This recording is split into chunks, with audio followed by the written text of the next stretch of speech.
વૃદ્ધ પેન્શન યોજના માટે 0 થી 20 બીપીએલ સ્કોર ક્યારે જરૂર પડે છે અને ક્યારે નથી પડતી? સૌથી પહેલા એક વાત સ્પષ્ટ કરી દઉં, દરેક અરજદાર માટે એક સરખા નિયમો લાગુ પડતા નથી. તમારી પાત્રતા અને જરૂરી દસ્તાવેજો સરકારના તે સમયે અમલમાં રહેલા નિયમો અને તમારા કેસના આધારે નક્કી થાય છે. હવે વાત કરીએ કે 0 થી 20 નો સ્કોર ક્યારે જરૂર પડી શકે છે.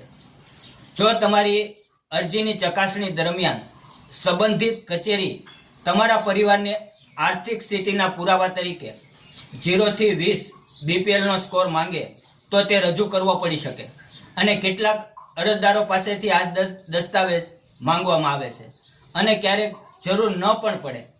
જો તમારા કેસમાં અન્ય માન્ય દસ્તાવેજોના આધારે પાત્રતા નક્કી થઈ શકે અથવા તે સમયે અમલમાં રહેલા નિયમો મુજબ 0 થી 20 નો સ્કોર ફરજિયાત ન હોય તો સંબંધિત કચેરી અન્ય દસ્તાવેજોના આધારે પણ અરજી સ્વીકાર કરી શકે છે.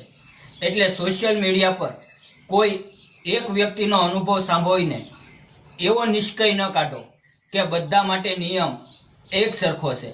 જો તમે અરજી સમયે 0 થી 20 નો સ્કોર વિશે શંકા હોય તો તમારા નજીકની મામલતદાર કચેરી, ગ્રામ પંચાયત અથવા જનસેવા કેન્દ્રમાં જઈને તમારા કેસ મુજબની માહિતી જરૂર મેળવો.